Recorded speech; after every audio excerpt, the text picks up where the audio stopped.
Captain Jake Morrison sat in his command chair and looked out at the stars. 3 months had passed since the UES Horizon left Earth. The ship was not very big, only carrying 42 people, but it was the first human ship to travel this far, into space. Jake felt proud to be leading this mission. "Captain, we are getting close to the Vega system," said Ryan Clark from his navigation station. Ryan was a good officer who never made mistakes with the ship's course. He had been plotting their path through space for weeks. "Good work, Ryan." "Lisa, how are our systems running?" Jake asked. Lisa Brooks looked up from her engineering console. She was the smartest person on the ship when it came to making things work. "Everything looks perfect, Captain. The new shield system is still running tests, but it seems to be working." "Well," Jake nodded. The shield system was something new that Earth scientists had built. They called it adaptive shielding, but Jake did not understand all the technical details. He just knew it was supposed to protect them if they ran into trouble. Amy Turner suddenly spoke up from her communication station. "Captain, I am picking up some strange signals.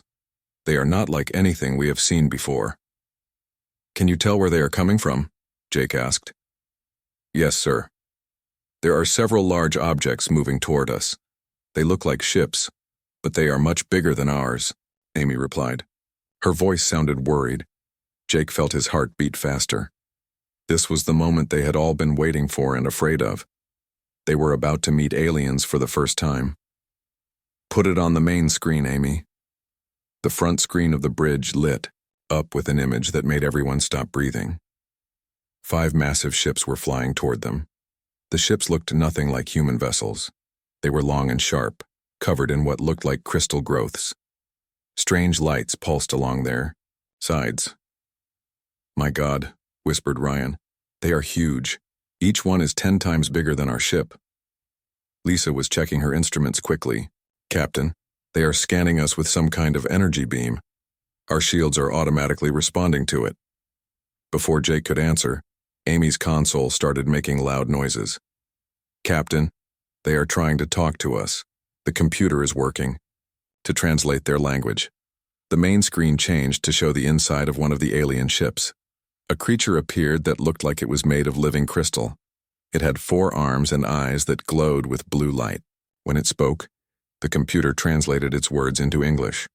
"Small vessel, you will stop your movement and prepare to be boarded. I am Commander Zeftar of the Kalari Confederation.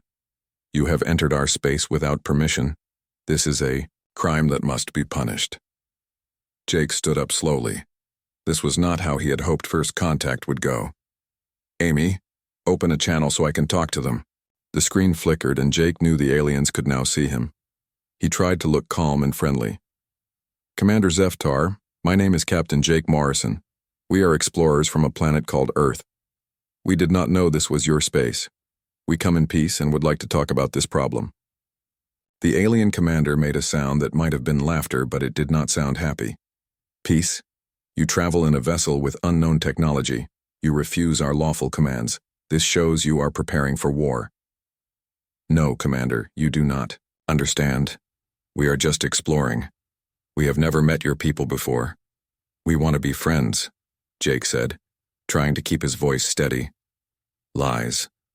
No species travels this far from their home without weapons and plans for conquest. You will surrender now or face the consequences." Jake looked at his crew. Lisa was watching her instruments with worry. Ryan was checking their escape routes. Amy was trying to keep the communication channel open. None of them wanted a fight. "Commander, please listen to reason. We can prove we mean no harm. Let us send someone over to talk in person," Jake offered. The alien's crystal face seemed to grow brighter with anger. "Enough words. You have 10 seconds to lower your shields and prepare for boarding. If you refuse, we will destroy your ship." Jake felt time slowing down. Everything they had worked for, humanity's first journey to the stars, was about to end in violence. He had to make a choice that could affect the future of his entire species. "Lisa, what is the status of our shields?" he asked quietly. "They are working perfectly, Captain. The adaptive system has been studying the alien scanning beams. It seems to be learning from them," Lisa replied. Jake made his decision. Commander Zeftar, I cannot surrender my ship and crew to you. We have done nothing wrong. If you attack us, we will defend ourselves. The alien commander's eyes flashed with rage. So be it. All ships open fire. Destroy the human vessel, the E. Screen went dark as the communication ended. A moment later, the ship shook as energy beams hit their shields. Jake held onto his chair as the lights flickered. Report, he shouted. Lisa was working at her console with amazement on her face. Captain, this is incredible. Their weapons are not hurting us at all. Our adaptive shields are absorbing their energy and getting stronger. The ship shook again, but this time it felt less violent. On the screen, they could see the alien ships firing bright beams of energy at them. The beams hit an invisible barrier around the horizon and seemed to disappear. How is this possible? Ryan asked. Lisa looked up with excitement and fear in her eyes. The adaptive system is learning how their weapons work. Every shot they fire makes our shields better at stopping the next one. We are becoming immune to their attacks. Jake watched as more alien ships appeared on the screen. The small patrol had called for help. Now there were 20 vessels surrounding them, all firing at once.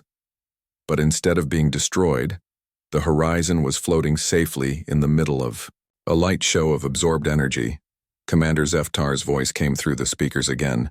This time he sounded afraid. What kind of monsters are you? Our weapons have no effect. Jake realized that their defensive technology, meant to keep them safe, was terrifying the aliens. What seemed normal to humans looked like impossible power to these creatures. Ryan, can you get us out of here? Jake asked. Yes, sir. I can jump us to hyperspace, but it will take 30 seconds to charge the engines. Do it. As the Horizon's engines prepared for the jump to hyperspace, Jake watched the alien ships on the screen. They had stopped firing and were just floating, there, as if they could not believe what they had seen. The jump to hyperspace felt like falling through cold water. In an instant, the alien ships disappeared and they were alone among the stars again. Where are we now? Jake asked. Safe, Captain. We are 2 light years away from the Kalari ships, Ryan reported. Jake sat back in his chair and tried to understand what had just happened. They had met aliens, been attacked, and survived, but something told him this was just the beginning of their troubles. Amy, did you record everything that happened? Yes, sir. Every word and every energy reading. Good. Send it all back to Earth. They need to know what we found out here. As the message began its long journey back to Earth, Jake looked at his crew. They had survived their first contact with aliens, but he had a feeling the aliens would not forget what they had seen. The Horizon's amazing defense had saved their lives today, but it might have started something much bigger and more dangerous. In the distance, space looked peaceful and quiet, but Jake knew that somewhere in that darkness, alien commanders were trying to figure out how a small human ship had made their most powerful weapons useless. He wondered what they would do next.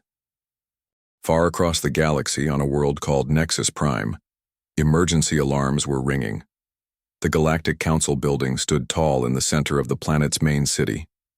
Inside, representatives from 12 different alien species were gathering for an urgent meeting.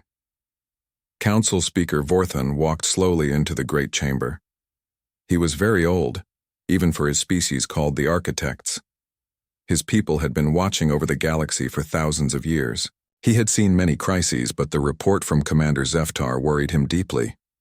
The emergency session will begin, Vorthan announced. His voice was deep and carried across the large room. Commander Zeftar of the Kalari Confederation will present his report. The crystal-covered alien appeared on a large screen at the front of the chamber. Zeftar still looked shaken from his encounter with the human ship. Honored council members, I bring disturbing news. A new species has appeared. In our space with technology we cannot understand. Zeftar played recordings from his battle with the Horizon. The council members watched in silence as the small human ship absorbed attack after attack, without taking any damage.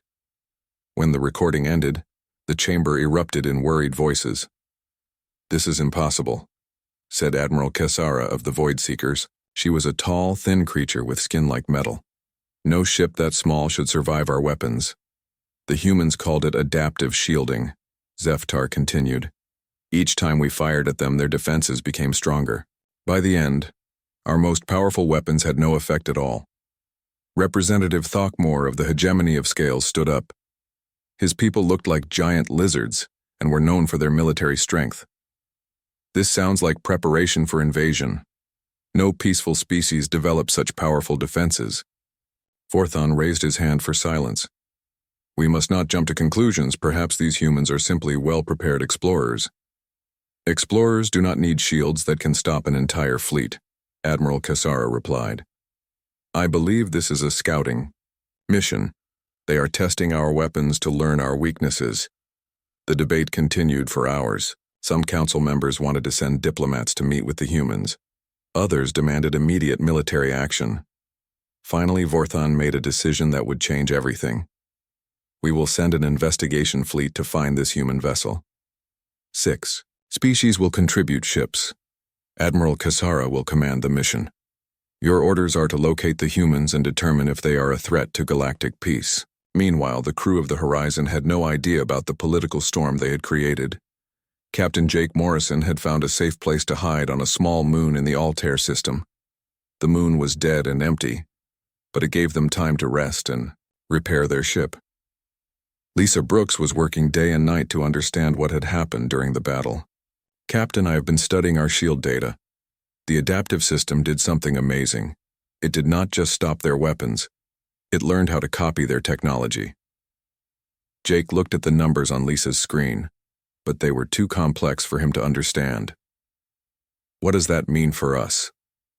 It means our shields are now 10 times stronger than when we left Earth. If we meet those aliens again, we will be even harder to hurt, Lisa explained. Ryan Clark was mapping the star systems around them. He had found several planets that might support human life. Captain, there are 3 worlds within 50 light-years that could be good colonies. Should we investigate them? Jake thought about it carefully. Their mission was to explore and find new homes for humanity. But after the fight with the Kalari, he was not sure it was safe to continue. Not yet, Ryan. First, we need to understand what we are dealing with out here. Amy Turner had been listening to alien communications for days. Her equipment could pick up radio signals from across the galaxy. Captain, I am hearing a lot of military chatter. Multiple fleets are moving toward this region of space. I think they are looking for us. How many ships? Jake asked. Hard to tell, but it sounds like hundreds, maybe more, Amy replied with worry in her voice. Jake felt a cold fear in his stomach. The encounter with Commander Zeftar had been bad enough. Now it sounded like the entire galaxy was mobilizing against them. How long before they find us? Their current speed may be 2 weeks, Amy calculated. Lisa looked up from her work. Captain, there is something else. Our adaptive shields are still learning and growing stronger. Even when we are not being attacked, the system keeps improving itself. It is like the shields are alive. Before Jake could respond, alarms started, ringing throughout the ship. Ryan was checking his instruments with panic on his face. Captain, multiple ships just jumped into the system. They are surrounding us. On the main screen, Jake could see the investigation fleet that Admiral Cassara commanded. There were 30 vessels from 6 different alien species. Each ship was bigger than the Horizon, and some were massive warships that could destroy planets. Amy's communication system crackled to life. Admiral Cassara's metallic face appeared on the screen. Her voice was cold and commanding. Human vessel, you are surrounded. Lower your shields and prepare to be boarded. Any resistance will result in your destruction. Jake stood up slowly. He had hoped to avoid another confrontation, but it seemed the aliens were determined to fight. Admiral, we mean you no harm. We are peaceful explorers from Earth. We only want to talk. Your peaceful intentions are noted, Cassara replied.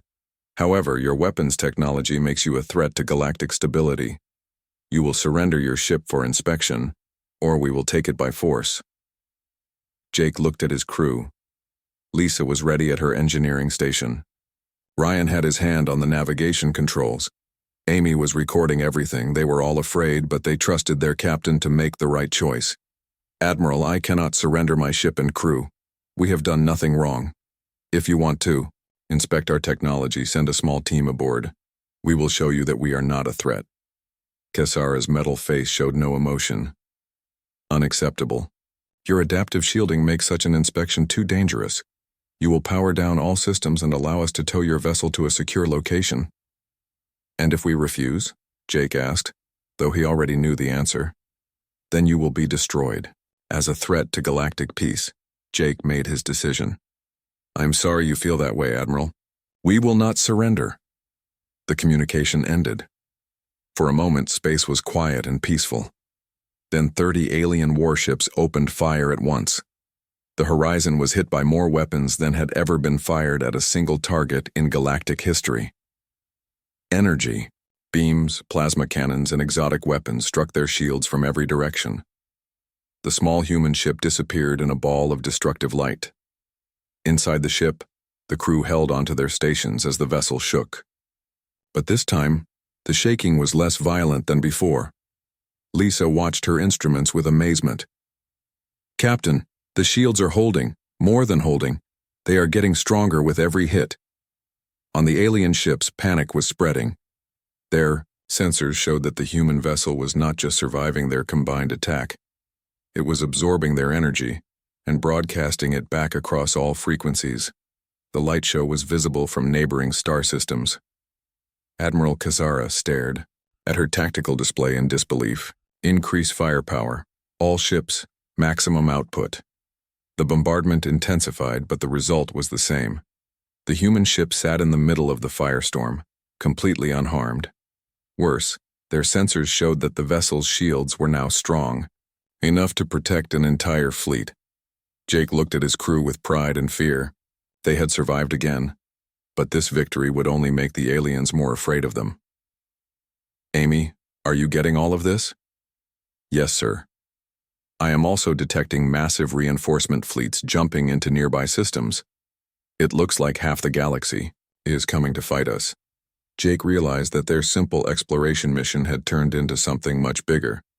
The galaxy saw them as monsters, and nothing he could say would change their minds.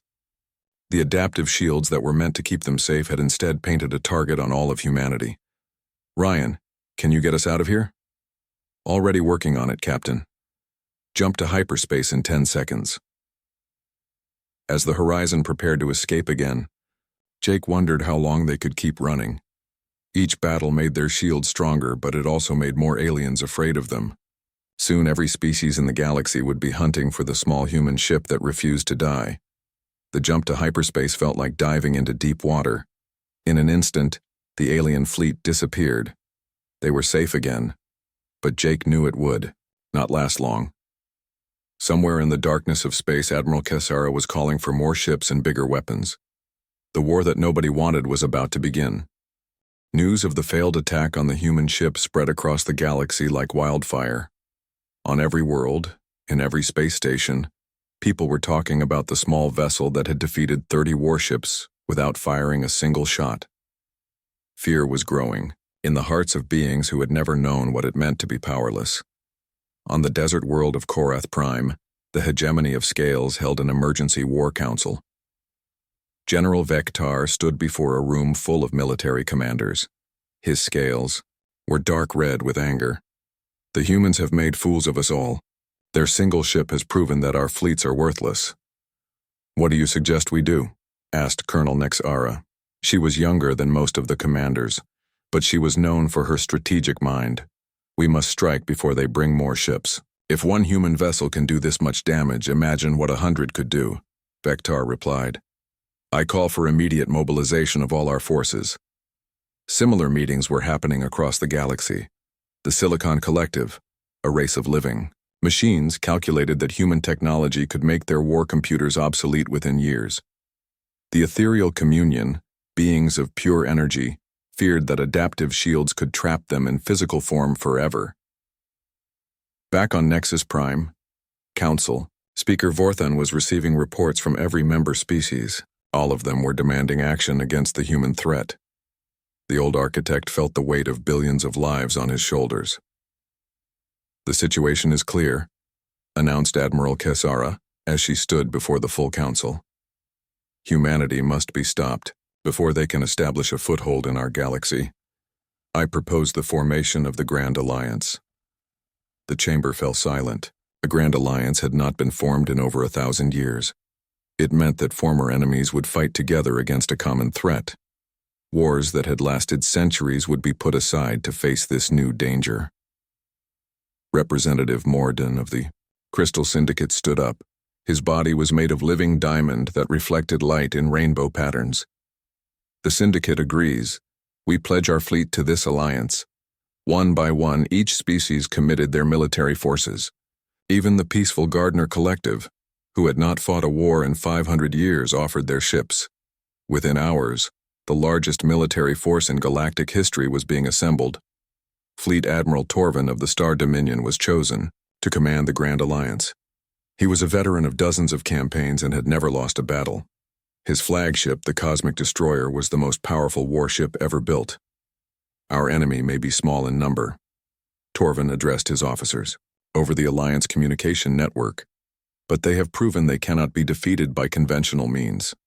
We will use overwhelming force and new tactics to ensure victory. Meanwhile, the crew of the Horizon was hiding in an asteroid field near the edge of the galaxy.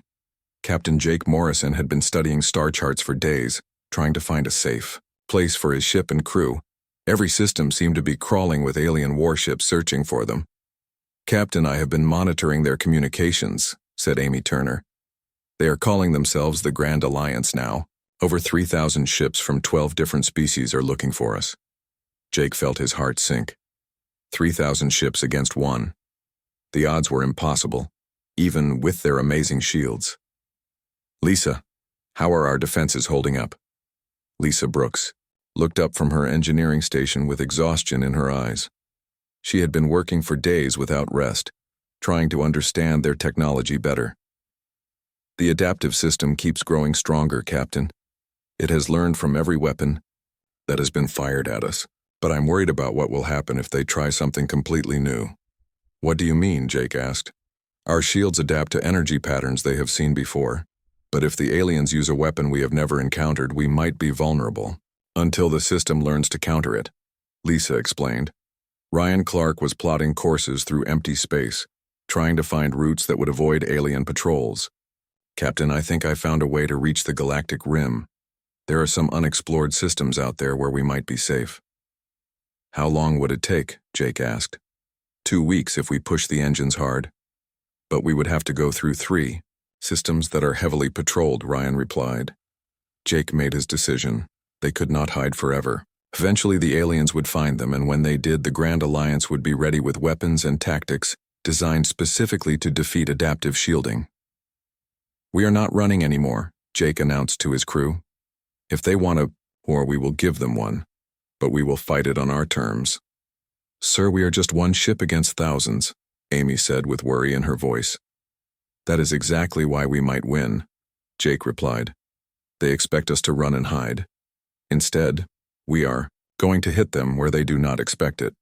The Horizon left the asteroid field and jumped to hyperspace. Their destination was the Rigel system, where Alliance forces were gathering for a massive offensive. Jake's plan was simple but dangerous. They would attack the enemy fleet while it was still assembling, using their speed and adaptability to cause maximum confusion. When the Horizon emerged from hyperspace near Rigel, they found over 400 alien warships floating in formation. The sight was both beautiful and terrifying. Ships of every design imaginable, from crystal palaces to metal fortresses, stretched across space like a deadly constellation. My God, whispered Ryan. I have never seen so many ships in one place. Amy, open a channel to the entire fleet, Jake ordered. Sir, are you sure about this? Amy asked. Do it. Amy's fingers danced over her controls. Suddenly, Jake's voice was being broadcast to every ship in the Alliance fleet. This is Captain Jake Morrison of the human vessel Horizon. I am tired of being hunted like a criminal for the crime of defending my crew. If you want to fight, then come and fight. But know that every shot you fire only makes us stronger. The response was immediate. 400 ships turned toward the tiny human vessel and opened fire at once. The space around the Horizon lit up like a star as thousands of weapons struck, their shields simultaneously. Inside the ship, The crew braced themselves for what they thought would be their final battle. But Lisa's instruments showed something incredible. The adaptive shields were not just absorbing the massive attack. They were learning from hundreds of different weapon types at the same time. "Captain, the shields are evolving faster than ever before," Lisa reported with amazement. "Each new weapon pattern is being analyzed and countered within seconds." The Alliance fleet poured everything they had into the attack. Plasma cannons, quantum torpedoes, gravitic disruptors, and exotic weapons that had no names in human language, all struck the Horizon's shields. But instead of destroying the ship, they were teaching it how to become invulnerable. Fleet Admiral Torvin watched from his flagship as his most powerful weapons proved useless against the human vessel. "This is impossible. No defense should be able to adapt this quickly." "Sir, our weapons are actually making their shields stronger," reported his tactical officer. "Each shot is being absorbed and used to improve their defenses. Then we will try something they have never seen before," Torvin decided. "Activate the Nova Cannon." The Nova Cannon was the Star Dominion's most secret weapon. It could destroy entire moons with a single shot. The weapon had never been used in battle because it was considered too dangerous. But desperate times called for desperate measures. The massive cannon charged with the power of a small star. Energy readings across the Alliance fleet showed levels that could crack planets. When it fired, the beam was so bright that it could be seen from neighboring systems. The Nova beam struck the Horizon's shields with unimaginable force. For a moment, it seemed like nothing could survive such an attack. But when the light faded, the human ship was still there, floating peacefully in space. Lisa stared at her readings in wonder. "Captain, that weapon was unlike anything we had seen before, but the adaptive system learned to counter it in less than 10 seconds. We are now immune to their most powerful weapon." Jake realized that they had crossed a line that could never be uncrossed. The aliens had used their ultimate weapon against his ship, and it had failed. There would be no mercy now, no possibility of peaceful resolution. The galaxy would never stop hunting them until either humanity was destroyed or the Grand Alliance was defeated. "Ryan, plot a course for the next Alliance gathering point. If they want to see what we are really capable of, it is time to show them." "Sir, there are over 1,000 ships at the next location," Ryan warned. "Good," Jake replied. "The more they bring, the stronger we become." As the Horizon jumped to hyperspace once again, Fleet Admiral Torvin stared at the empty space where the human ship had been. His entire fleet, the most powerful force ever assembled, had been humiliated by a single small vessel. The war that nobody wanted was no longer a possibility. It had begun, and the galaxy would never be the same again. On Earth, President Helen Crawford sat in the emergency meeting room deep beneath the White House. The message from Amy Turner had arrived 3 days ago, and the world had not been the same since. Humanity's first contact with alien life had turned into a war that could destroy their species. "How many ships can we send?" President Crawford asked Admiral Patricia Hayes, the commander of Earth's space fleet. Admiral Hayes looked at the reports on her tablet. She was a tough woman who had spent her life preparing for threats from space, but she had never imagined anything like this. "We have 27 ships ready for deep space travel. The rest of our fleet is designed for defense of the solar system." "That is not nearly enough," said Dr. Marcus Wright, the scientist who had designed the adaptive shielding system. "According to Captain Morrison's reports, they are facing thousands of alien vessels." "Then we make our 27 ships count," President Crawford decided. "Admiral Hayes, you will take command of the relief fleet. Your mission is to reach Captain Morrison and bring our people home." Dr. Wright stood up from his chair. His hair was gray and his eyes were tired from weeks of working without rest. "Madam President, I have been studying the battle data that Amy Turner sent us. The adaptive shielding has grown far beyond what we designed. It is learning and evolving at an incredible rate." "What does that mean for our ships?" Admiral Hayes asked. "It means we can give every vessel in the fleet the same technology, but improved. The Horizon has been teaching us how to make the shields even better," Dr. Wright explained. Within hours, every shipyard on Earth was working around the clock. The adaptive shielding technology was being installed on every available vessel. Workers labored day and night, knowing that their sons and daughters in space were fighting for their lives. Admiral Hayes stood on the bridge of her flagship, the UES Defiance. Around her, 26 other ships were preparing for the longest journey in human history. They would travel across the galaxy to find one small ship that had accidentally started a war. "All ships report ready for departure," said Commander Bill Santos, Hayes' second-in-command. "Take us out," Admiral Hayes ordered. The Earth fleet jumped to hyperspace, racing toward a battle that would decide the fate of humanity. Meanwhile, Captain Jake Morrison and his crew had been fighting a running battle across the galaxy for weeks. The Horizon would appear in a system, engage Alliance forces, and disappear before reinforcements could arrive.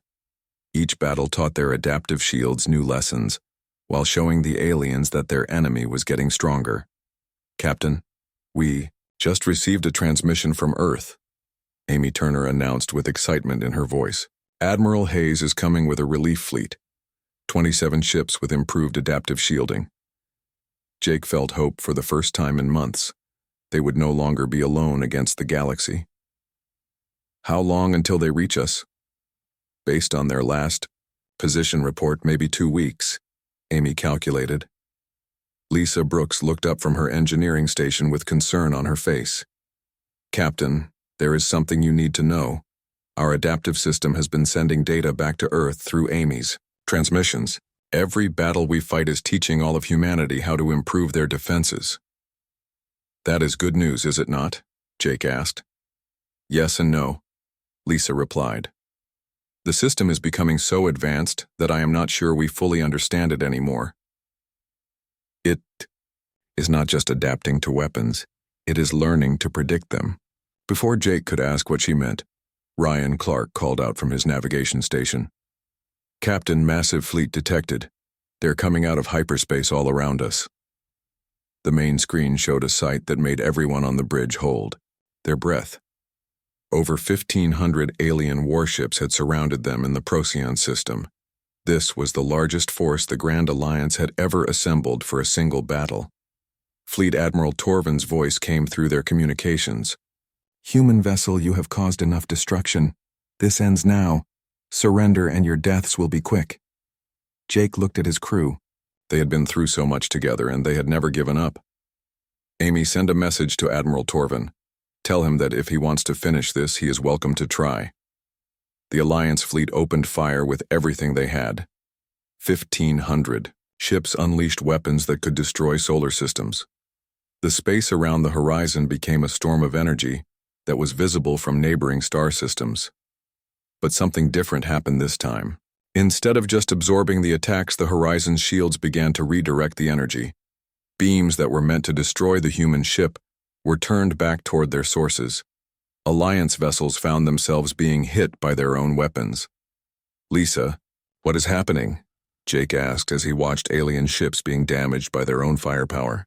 "The adaptive system has learned to use their attacks against them," Lisa explained with amazement. "We are not just defending anymore. We are turning their weapons into our weapons." The battle became chaos as Alliance ships tried to avoid being hit by their own redirected fire. Some vessels stopped shooting to avoid destroying their allies. Others continued firing, hoping to overwhelm the human defenses. Fleet Admiral Torvin watched his carefully planned attack fall apart. "All ships cease fire. We are hitting our own forces." But it was too late. The Horizon had learned from hundreds of battles, and now it was using that knowledge to turn the Alliance's greatest strength into their weakness. Ships that had fought together for months were now accidentally shooting each other as their weapons were redirected by the human vessel. At that moment, 27 new ships jumped out of hyperspace behind the Alliance fleet. Admiral Hayes had arrived with the Earth Relief Force at the perfect time. "This is Admiral Patricia Hayes of the Earth Defense Force," came the transmission. "Any hostile action toward human vessels will be met with immediate retaliation." The Alliance forces suddenly found themselves caught between two groups of human ships. But these were not the same humans they had been fighting. The Earth fleet had adaptive shielding based on months of battle data from the Horizon. Jake felt tears in his eyes as he saw ships from home. "Admiral Hayes, it is good to see you." The feeling is mutual, Captain Morrison. Sorry we are late to the party, Hayes replied. The Earth fleet moved into formation around the horizon. 28 human ships now faced 1,500 alien vessels, but the odds did not seem as impossible as they once had. Fleet Admiral Torvin made a desperate decision. All ships concentrate fire on the new arrivals. They cannot have the same defenses as the original vessel. The Alliance fleet turned their weapons toward the Earth ships, but Dr. Wright's improvements to the adaptive shielding proved their worth. The human fleet not only survived the massive attack, but began working together to redirect energy between their shields. Admiral Hayes watched her tactical display with pride. All ships, return fire. Show them what Earth technology can do. The human fleet opened fire for the first time in the war, but their weapons were different from anything the aliens had seen. Instead of trying to destroy enemy ships, they targeted the Alliance vessels' weapon systems and engines. The humans were fighting to disable, not to kill. One by one, Alliance ships found themselves without power or weapons. The massive fleet that had been assembled to destroy humanity was being systematically shut down by 28 small vessels. Fleet Admiral Torvin stared at his displays in disbelief. His flagship was one of the few ships still able to fight, but around him, hundreds of vessels were floating helplessly in space. Sir, we are receiving surrender offers from multiple human ships, his communication officer reported. Surrender offers? Torvin asked. Yes, sir.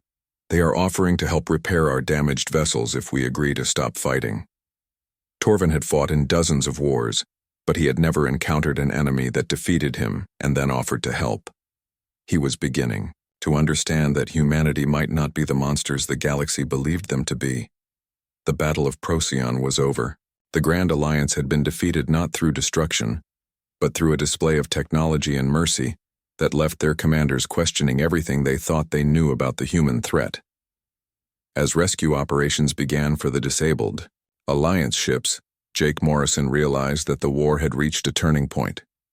Humanity had proven they could not be defeated, but more importantly, they had shown they did not want to be conquerors. The tide of the Galactic War had turned, and with it came the first real hope for peace. 3 weeks after the Battle of Procyon, the remaining ships of the Grand Alliance gathered around Nexus Prime for what everyone knew would be the final battle of the war. Fleet Admiral Torvin had managed to regroup nearly 800 vessels, but morale was at its lowest point. They had thrown everything they had at the humans and failed. Council Speaker Vorthon stood in the great chamber of the Galactic Council, looking older than his thousands of years. Reports were coming in from across the galaxy about human ships appearing in various systems. They were not attacking, but their mere presence was causing panic among civilian populations. The situation has become impossible, announced Representative Throckmore of the Hegemony of Scales. His proud species had never been defeated in battle, but now they faced an enemy they could not harm. We must consider terms for surrender. Surrender? Admiral Kessera's metallic voice rang with disbelief. We are the Grand Alliance. We have never surrendered to anyone. And we have never faced anyone like the humans, Vorthon replied sadly. Perhaps it is time to try what we should have done from the beginning. We should try to talk. Meanwhile, Captain Jake Morrison stood on the bridge of the horizon, watching as human ships took positions around Nexus Prime. Admiral Hayes had brought additional vessels from Earth, and now humanity had 50 ships in the system. It was still a small number compared to the Alliance fleet, but everyone knew that numbers no longer mattered.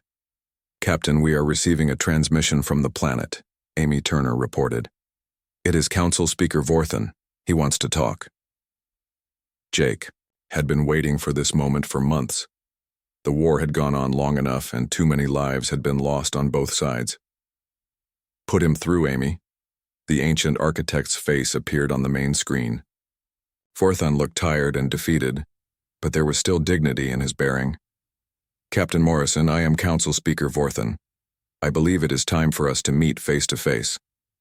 I agree, Speaker Vorthon, Jake replied. But I will not come alone. Admiral Hayes will accompany me along with representatives from my crew. That is acceptable. Will you come to the council chambers on Nexus Prime? Jake thought about it carefully. Landing on an alien world surrounded by enemy fleets was dangerous, but someone had to take the first step toward peace. We will come, but our ships will remain in orbit as a precaution. Understood.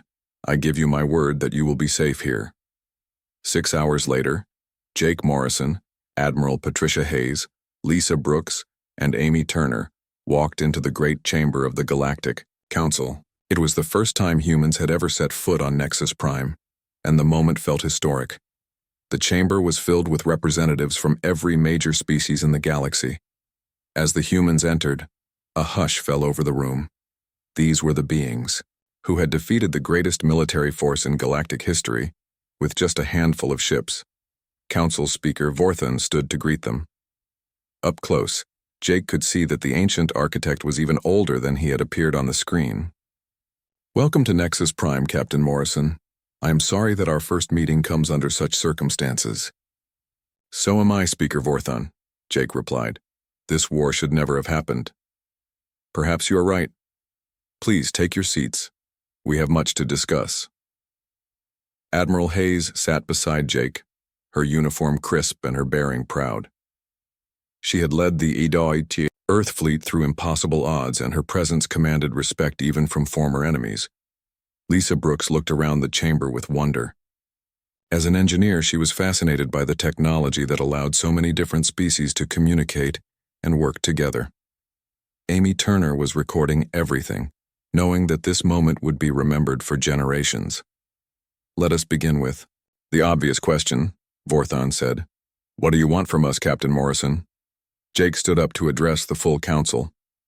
We want what we have always wanted, Speaker Vorthon. We want to explore the galaxy in peace. We want to learn about other species and perhaps make friends. We never wanted to conquer anyone. But your weapons technology, began Representative Throckmore, is purely defensive, Admiral Hayes interrupted. Every weapon system we have encountered has been turned against us first. Our adaptive shielding was designed to protect exploration vessels, not to threaten anyone. Lisa Brooks stood up next. If I may, honored council members, I would like to explain how our technology actually works. For the next hour, Lisa described the adaptive shielding system in simple terms that everyone could understand. She explained how it was designed to learn from attacks and develop counters, but only after being fired upon first. So you are saying that your shields only become stronger when they are attacked? Asked Admiral Kessara. Exactly, Lisa replied. If no one had shot at us, our shields would still be at their original strength. Every improvement came from defending against your weapons. The council chamber erupted in surprised voices. Many of the representatives were beginning to understand that humanity's incredible defensive capabilities were largely the result of the galaxy's own aggression. Amy Turner stepped forward with her recording equipment. I have documented every engagement since our first contact with Commander Zeftar. In every case, alien forces fired first. The Horizon and later the Earth fleet only returned fire to disable attacking vessels, not to destroy them. Council Speaker Vorthon raised his hand for silence. Are you saying that this entire war was based on a misunderstanding? Yes, Jake replied simply. We came in peace. When we were attacked, we defended ourselves. When our defenses proved effective, you assumed we were preparing for war. The truth is, we never wanted to fight anyone. Fleet Admiral Torvin, who had been listening from the back of the chamber, stepped forward. Captain Morrison, your ships defeated my entire fleet at Procyon. You could have destroyed every vessel. Why did you choose to disable them instead? Jake looked at the veteran commander with respect. Because we are not conquerors, Admiral Torvin. We are explorers. Every alien ship we destroyed would have been someone's family member lost forever. We chose mercy because that is who we are. The chamber fell completely silent. For months, the galaxy had lived in fear of human expansion and conquest. Now they were learning that humanity's greatest weapon was not their technology, but their restraint. Speaker Vorthon stood slowly. Captain Morrison, Admiral Hayes, on behalf of the Galactic Council, I formally apologize for the aggression shown toward your species. We acted out of fear and misunderstanding. Apology accepted, Speaker Vorthon, Jake replied. Now how do we move forward from here? The negotiations continued for 3 days. When they were finished, a new chapter in galactic history had begun. The Grand Alliance was dissolved, replaced by the Galactic Defense Accord. Humanity would share their adaptive shielding technology with smaller species who needed protection from aggressive neighbors. Jake Morrison was appointed as humanity's first galactic ambassador. Lisa Brooks would head a joint research initiative to develop peaceful applications for adaptive technology. Amy Turner would establish new communication protocols to prevent future misunderstandings during first contact situations. Admiral Patricia Hayes would command a joint fleet made up of human and alien vessels, dedicated to protecting trade routes and exploring unknown regions of the galaxy. The Kalari Confederation, where the conflict had begun, became humanity's first official galactic ally. Commander Zeftar, who had fired the first shots of the war, volunteered to serve under Admiral Hayes as a gesture of reconciliation. 1 year later, Jake Morrison stood on the observation deck of the new galactic embassy orbiting Nexus Prime. Through the windows, he could see ships from dozens of species working together on exploration missions. The galaxy that had once seemed so hostile now felt like home. Lisa Brooks joined him at the window. "Do you ever regret leaving Earth, Captain?" Jake smiled as he watched a human vessel dock with an alien station. "No, Lisa. We came out here to explore and make contact with other species. We accomplished both goals, just not the way we expected. The Horizon is being turned into a museum ship," Lisa mentioned. "They want to put it in orbit around Earth as a memorial to first contact." "That seems appropriate," Jake replied. "That little ship changed everything. It showed the galaxy that humans will fight when we have to, but we would rather make friends." Amy Turner approached them with a smile on her face. "Ambassador Morrison, we just received word from the exploration fleet. They have discovered 3 new species in the Outer Rim, all of them peaceful. The first contact protocols are working perfectly." Jake felt a deep satisfaction. The war that nobody wanted had led to a peace that everyone needed. Humanity had found its place in the galaxy not as conquerors but as protectors and explorers. The galaxy was vast and full of wonders, and now humanity would explore it alongside friends instead of fighting enemies. The little ship that had accidentally started a war had ultimately brought the galaxy together in ways no one had ever imagined possible. In the end, the greatest victory was not won through superior weapons or tactics, but through the simple human belief that every species deserved a chance at peace.